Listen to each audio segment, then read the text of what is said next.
Today let me discuss about this SAP HANA Cloud. So what it is, I can see some messages. 1 second. Okay, perfect. So what is this SAP HANA Cloud and what is database as a service? So that's what I am planning to discuss today. Before jumping into database as a service offering from a cloud platform, whichever it is, I would like to discuss about some other terminologies which we generally hear from cloud-based discussions. One is IaaS, infrastructure as a service; PaaS, platform as a service; SaaS, or we simply call it PaaS and SaaS. SaaS is nothing but software as a service. And at last, database as a service, DBaaS, we call it. So what is infrastructure as a service? Most of us must already be aware about all these things, but let me just repeat it. Infrastructure as a service is nothing but someone else is providing us the infrastructure so that we can install our software in someone else's landscape. Simple as that. So that is infrastructure as a service. Say I have a software, an IT landscape to be implemented. I don't want to implement it in my landscape, my technical infrastructure. Rather, I choose to have this installed in a different server, say, and the server is offered by a third-party vendor. So in that case, it is simply called as a cloud, and this particular environment is called as infrastructure as a service. Someone is providing me an infrastructure where I can install my software. This model has been there a long back because this web hosting, cPanel hosting, all those stuff used to be infrastructure as a service. They used to provide infrastructure as a service. So they will simply give us a server. We have to install the operating system. We have to install anything, the databases, everything we have to install. I mean, the softwares we have to install, only the infrastructure will be given. Next thing is platform as a service. Okay, before jumping into that, SAP is also providing infrastructure as a service offering, which is HANA Enterprise Cloud. They simply give the infrastructure. We have to install our software there. Next one is platform as a service. Platform as a service is nothing but the cloud owner or the cloud provider will give you a platform. A platform is nothing but some pre-installed softwares and software platforms, coding platforms, database platforms will already be available there. And as a customer, we have to subscribe to those platforms and develop our solution or move our solution to that particular landscape. So that is called to be platform as a service. SAP's platform as a service is SAP Cloud Platform or SCP, where SAP provides us the platform to run our applications, run a customer applications. So another one is software as a service, which is nothing but there is a software with the third-party vendor, with the vendor or the cloud provider. We are actually subscribing to that particular software and we are simply using it. So that's called to be software as a service. For example, S/4HANA Cloud, that is a software which is available in the cloud and we are actually subscribing to that software which is already there in the cloud. So that's called to be software as a service. Another example is SuccessFactors software as a service because software is already established in the cloud. We are just subscribing to that, and we are just dealing with that. That's software as a service. And at last, and this is what I'm planning to have a little discussion on: database as a service. So what is database as a service? Suppose I have an application, a big application running in my landscape, in my IT landscape. So how I will store the data? So I have to have a database. So to have a database, what all are required? I need to have an infrastructure. Say I have to have a HANA database or a MySQL database. So what I should have? I should have a server first of all, with an operating system installed. I need to purchase license for say MySQL or Oracle or HANADB or whatever it is. Then install this particular software on the operating system and on top of my virtual machine and whatever. Install it, create the users, do the partitions, enable backup, enable high availability, enable tape backup, disaster recovery, everything I have to enable myself. Manage the ports, allow the ports from other networks, all those network security, everything I have to take care of. to enable, this database and available in my application or provision in my land, so that my application, which is going to consume this particular database, can leverage the services. There are a lot of things to do. In my organization where I work, currently we have database services, right? Definitely we are storing some data in MySQL.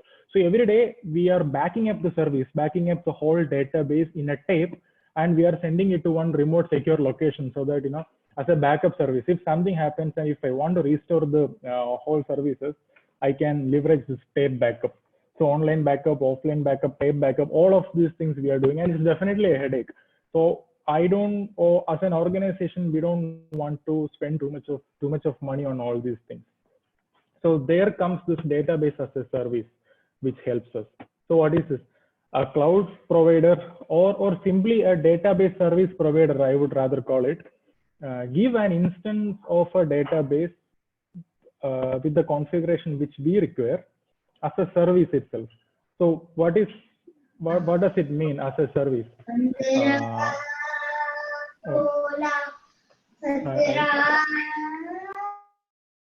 Somewhere some beautiful song is coming. Okay. Okay, nice. Okay, the service will be provided by the third-party vendor as a software service. It's definitely, database is nothing but it's a software plus infrastructure, so that will be provided. They will give you an instance of a database of our choice as they offer, and we can consume this thing within the application.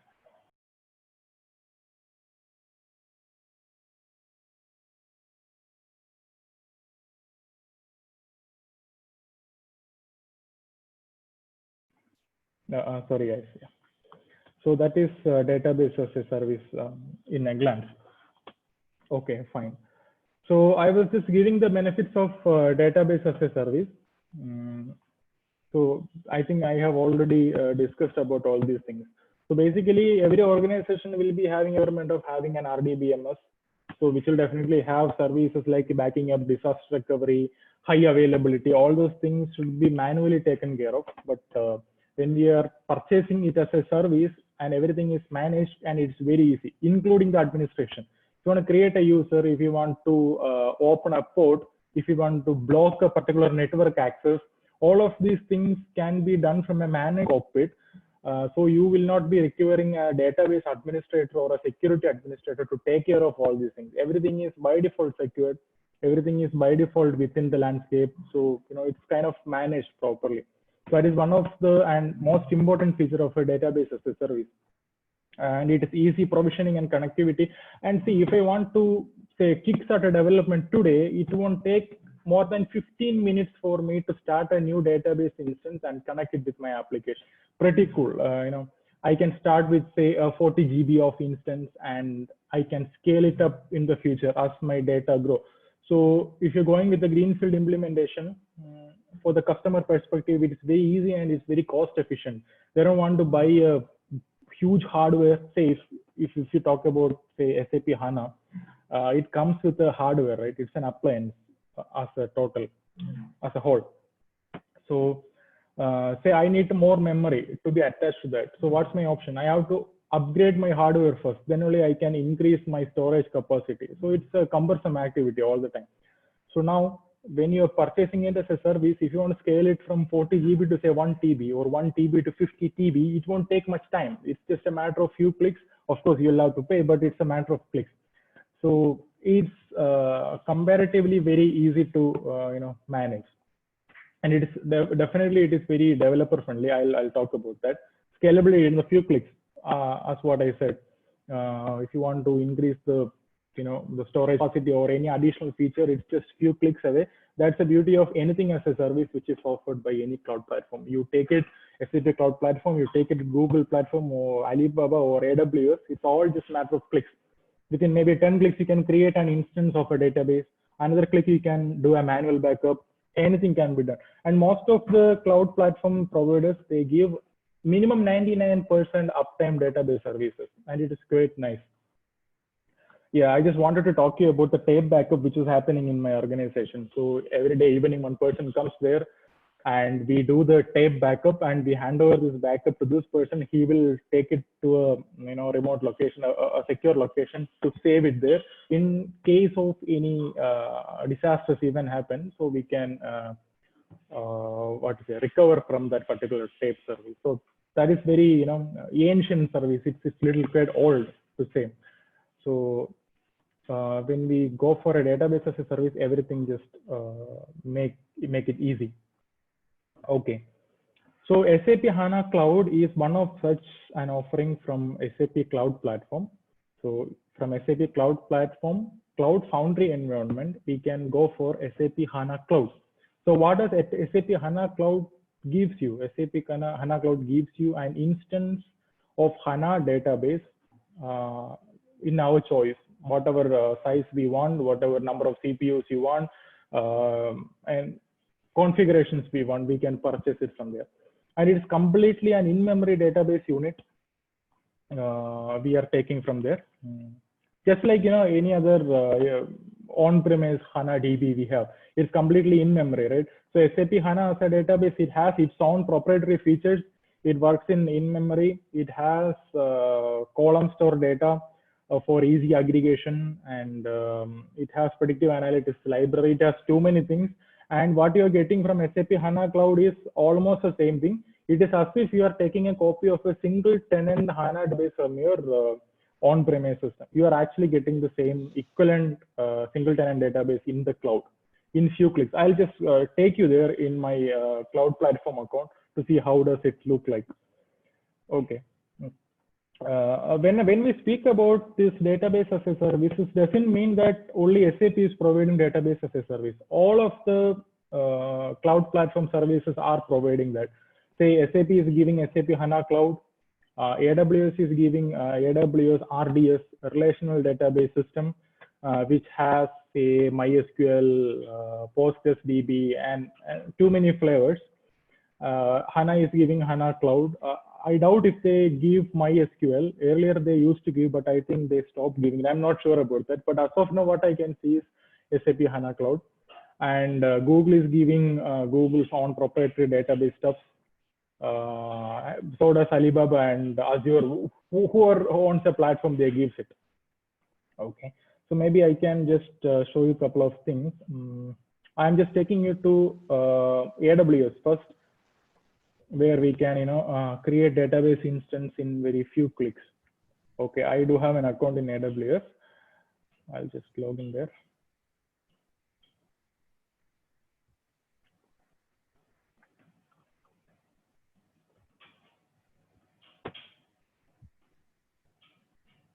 I have already logged into my cloud account. I have a trial account already, where I have already created one. Okay, I'll refresh it. I have already created a database instance where I can show both. So this is a cockpit in AWS where we simply create a database as a service. I already have a database, which is MySQL database, 40 GB SSD. It's already available, up and running. So how we're creating it, you can simply go to any cockpit, just like our SAP HANA. You can select whatever database you want to choose, you choose it. Whatever size you want, you can choose the size. It will show you what it is offering. Say 8 GB of memory, 2 GB of processing, 240 GB of storage, 200 GB transfer per month. I choose it $115 USD per month. So I just chose this for my experimental purposes.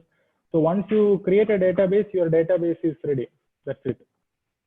Your database is ready for connection. Everything is ready. You can simply manage your database.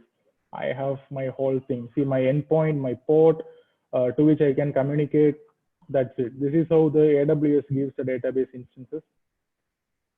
So does our SAP Cloud Platform. We can create, whoever wants to try this out, SAP is giving 30 days free trial account where you can, play around with all these features. I have taken it like 2-3 days back. I have 28 days more remaining to play with these things.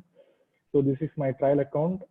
So this is basically a Cloud Foundry environment. So in the Cloud Foundry environment, you have to have an account first. Okay, that is a top layer. So within you will have multiple spaces available. So I have created one space is called a developer space.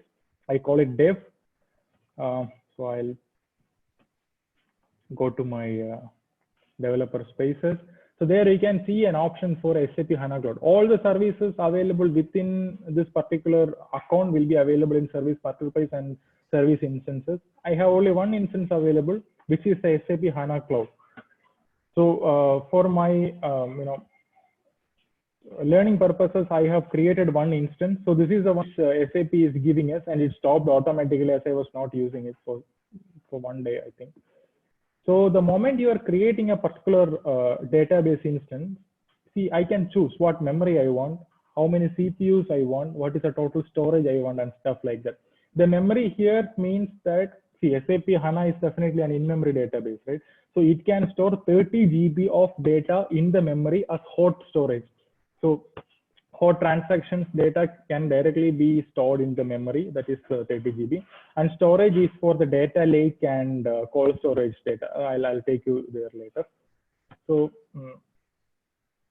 this is it. I'll simply start the database. It was stopped automatically, maybe because it's a trial account.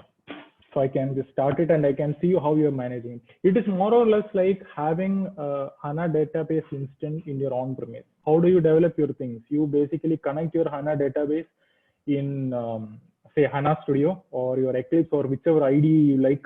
You connect it there, you develop your artifact, right? So the same way you can develop your artifacts in a cloud storage also.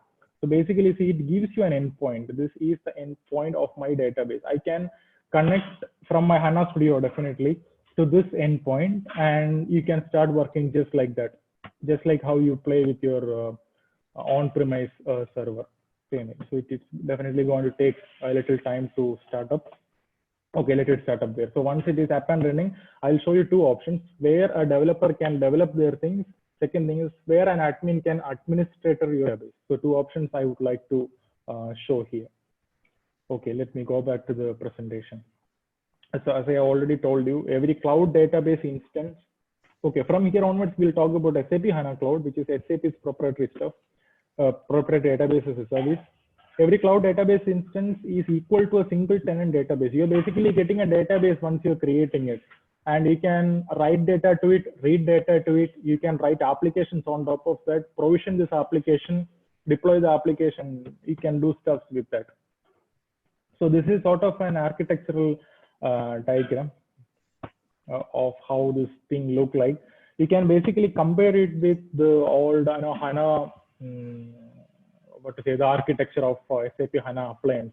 It's more or less the same only.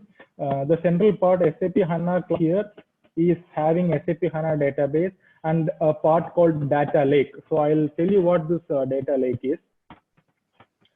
Okay.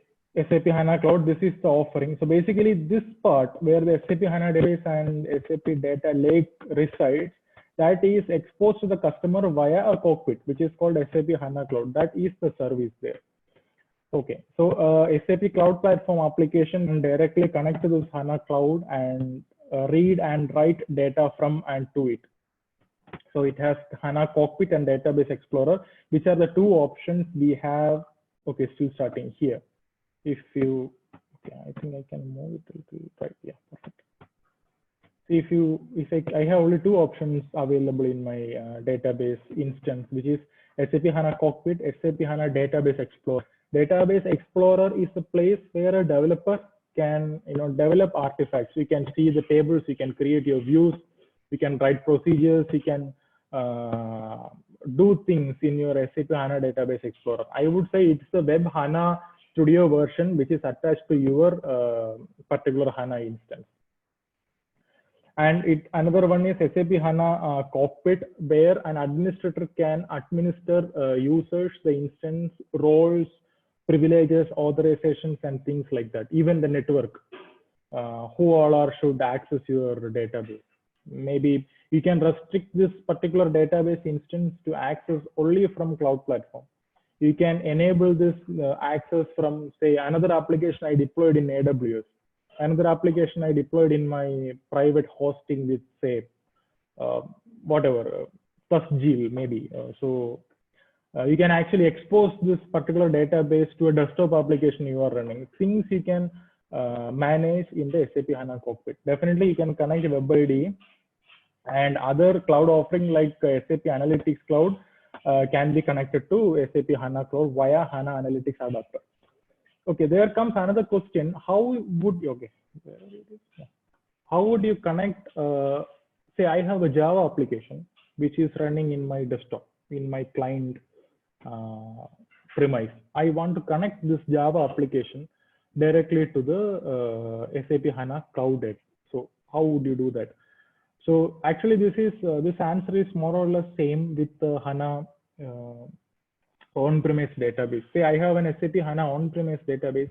I have a non-SAP application running in the landscape. So how would I connect to this? So SAP is giving two options for that generally. For Java-based environments, SAP is giving Java connectors, actually JDBC server, Java database connectivity plugins or libraries, what do you call it? SAP is giving that. So using them, any Java-based applications can be connected easily to SAP HANA database and SAP HANA Cloud, of course. Second option and the easiest option is establishing an ODBC, which is Open Database Connectivity to the HANA database. Just like any other databases, for example, MySQL, MS SQL,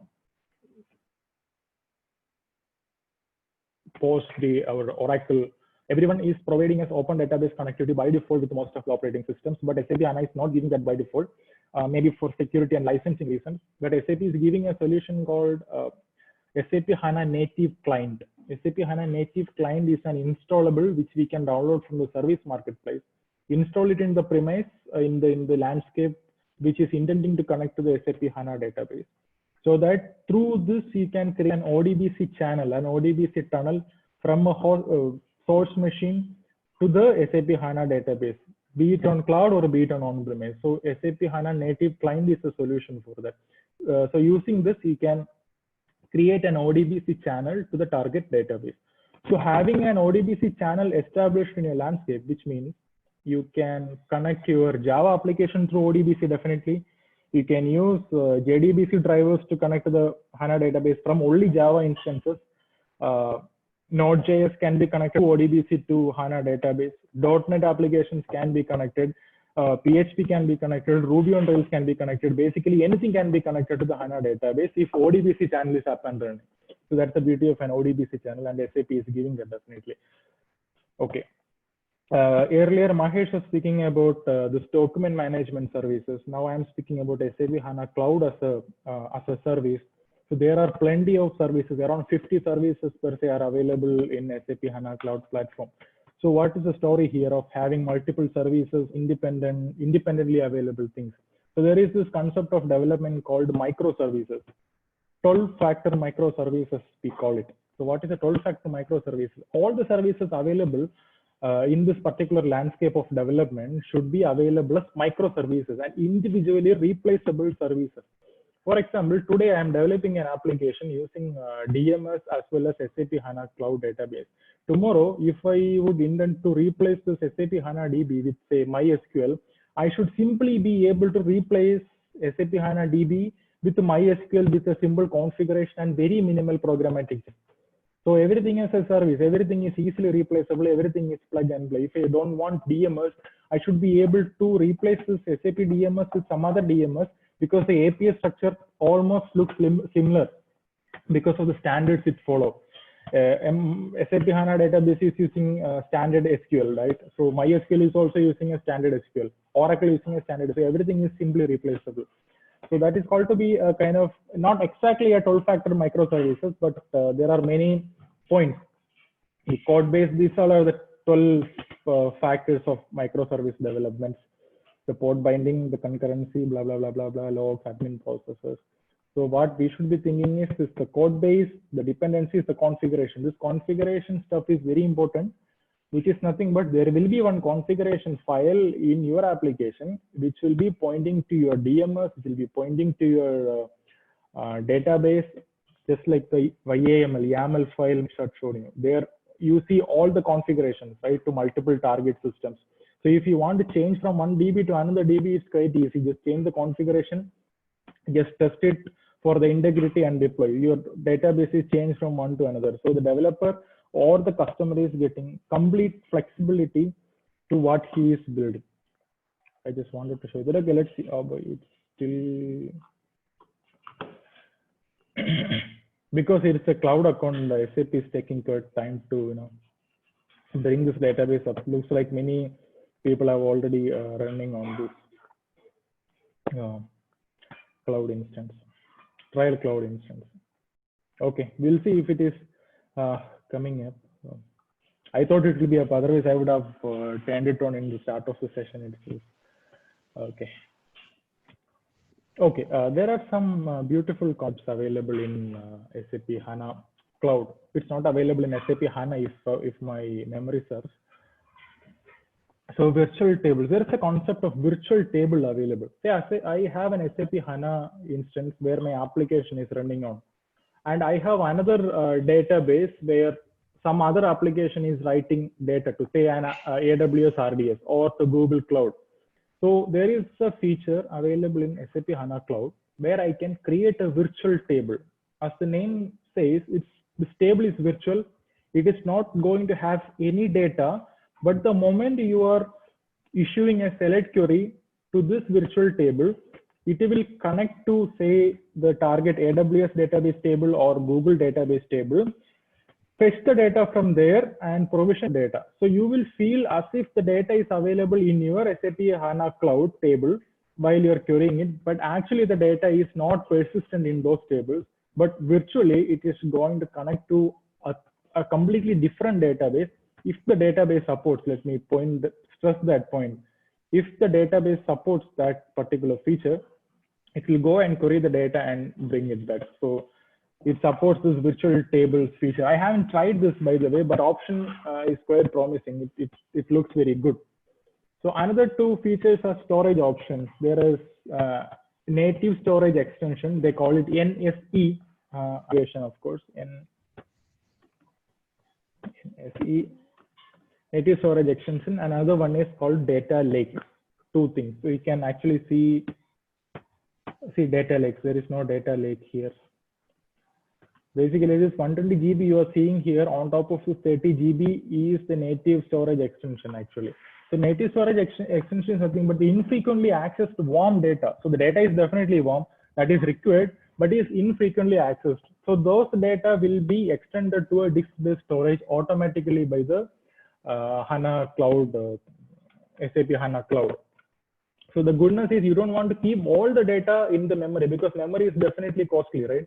Because if you want to save all the data in the memory, you will have to pay a huge amount to the service provider. So that doesn't sound good. So SAP came up with a solution with a buffered access to the infrequently accessed warm data. It will automatically move the data to the corresponding native storage extension. So that is one feature. Another feature is data lake. A data lake is nothing but, again, the same infrequently accessed warm data or likely cold data, I would like to call it, will be stored in a data lake. It's again a distributed node. Data will be stored there, but you will still be having access to this data via SQL. So I haven't tried this either, but this looks good. I want to explore this further to see how this actually works. Both are in a way different. Native storage extension is part of it. You don't need to subscribe for it. Actually, it comes with it. The infrequently accessed data will be distributed to the disk-based storage where the cost is very less.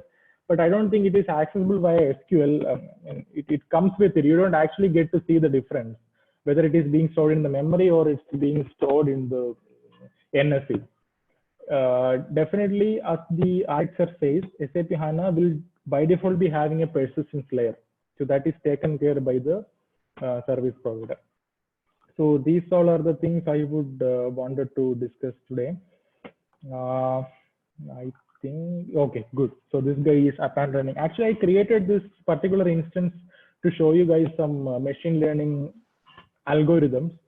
Basically, this predictive analysis algorithm, how we can run it in cloud, because it is definitely fast and I can load some huge level of data and I could show you some features, but luck won't favor us because SAP is giving only 2 virtual CPUs and 30 GB memory as part of your cloud platform. To run predictive analysis in the cloud, you need a minimum 40 GB of memory and 3 virtual CPUs. So I could not, show you how it is. But maybe I can show you two things, which is the Database Explorer and HANA Cockpit. First, I'll go to the HANA Cockpit, which is similar to the administration option you see in HANA Studio. Once you see it, you would understand that stuff.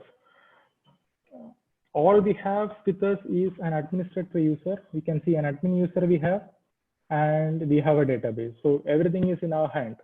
We don't need to write any query for anything, but with this assistive options available here, we can do plenty of things. Okay. Good. It's not asking me any credential. Looks like it already took admin. See, it already took database admin. You can actually clear the credential so that you'll ask the credential again. So I'm just saving it in the buffer. So this is the cockpit you are getting once you have purchased or once you subscribe to the database. All the things like alert, the disk usage, memory usage, all the things you can see here. If you can see on October 17, I tried to do some things here. That's why you are seeing an activity here in the chart in the right side. We can do the monitoring, the generic stuff, and database administrator will be doing. You can see it here. We can, these are the multiple options available. You can do the monitoring, so you get the dashboard. Security and user management, say in the same database itself, you want to create two different schemas. One schema must have one user, another schema must have another user. You can share this database to multiple applications. So what you'll do, you'll create two users, grant the roles accordingly, and those users will be used in your ODBC channel or JDBC channel or your connectivity channels, whatever it is. So if you want to create a user, you can come to security and user management. You should see options here actually. Yeah, here see you can say create user. You can do a role assignment. Maybe I'll try to create a user for you and show you how it looks like. Everything is in the web interface. You don't need to go anywhere else. That's the beauty of giving database as a service, right? Everything is managed. If you want to create a user, it's pretty easy. You can create a user. Whatever you want to enter, we can. I don't want to create a user now, but we can simply enter the same information. That's it. Once you click on create, a new user is created. You can assign roles to the user. You can assign privileges to the user. You can create your own roles. Things you do with your HANA database can be done here, but with a better interface and ease of access. You actually don't get to see the core technical operating system side of it. Everything is done here. Go to the normal administration. Database configuration, blah, blah, blah, blah, blah, things you can do here. So I don't want to discuss further on this, but this is how a cockpit look like.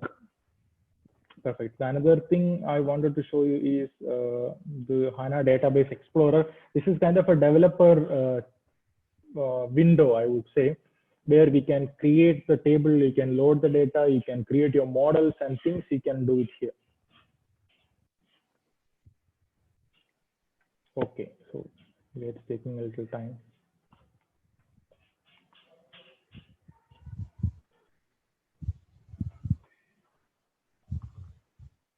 Yeah.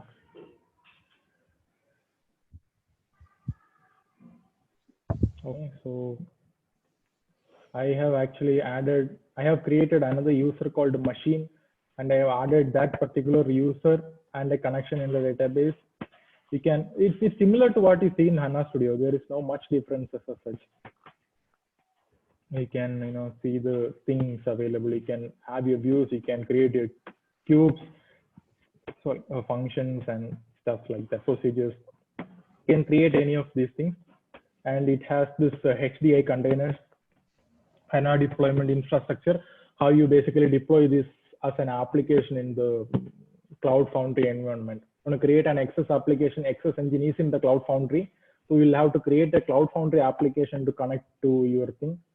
Of course, you have SQL access. You can write your queries here. You can create your tables. You can do things here.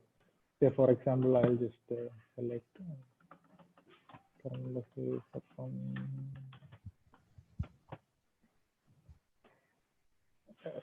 I just executed one select query on top of the one of the standard tables, so it gives me the data. So this is how the SAP HANA Database Explorer look like. So once your application or your models are ready here, you can consume these models from your application, which is deployed in the Cloud Foundry. I'm not developing an application in the Cloud Foundry today because I haven't explored that much. So probably in the upcoming sessions, we will try to deploy application, which uses SAP HANA Cloud as a database and Cloud Foundry environment as a container, where we will deploy the Access side of it and consume this whole database stuff there. And probably I'll try to, if I'm not sure whether the landscape supports or not, but I'll try to create a Node.js application and connect to SAP HANA Cloud and run a service in a different server altogether, just to show how the integration works. So this is what I just wanted to show you today. And yeah, one more thing, the endpoint here. So this is the endpoint. I'll just copy to Notepad so that it looks better. So this is the endpoint. Once I created a database in the SAP HANA Cloud, it generally gives me an endpoint. This endpoint is directly accessible from outside the world. See, it's running on 443, which is the default HTTPS port. I can connect to my database via this particular host. So this is the endpoint. If you see, everyone is giving that. Like earlier we saw this Lightsail, right? AWS Lightsail, I had one, database created here. They also give this endpoint. So later, if I would like to change my MySQL database to SAP HANA Cloud, it's all matter of changing this endpoint. So if I'm using standard SQL query, and if I'm using my MySQL now, and if I want to change it to HANADB in my configuration, I can simply change this host name with this host name. As you have ODBC already available, 3306 is available and open here also. So this is what the beauty of 12-factor microservice development. Simply replace it if you don't like. That's the story here. So yeah, this is from my side now. So maybe I can take some questions. So I expect no hard questions today because I'm not an expert on this, at least now. So maybe I can start. So let me just switch presentation. And now to stop this presentation. Really good presentation.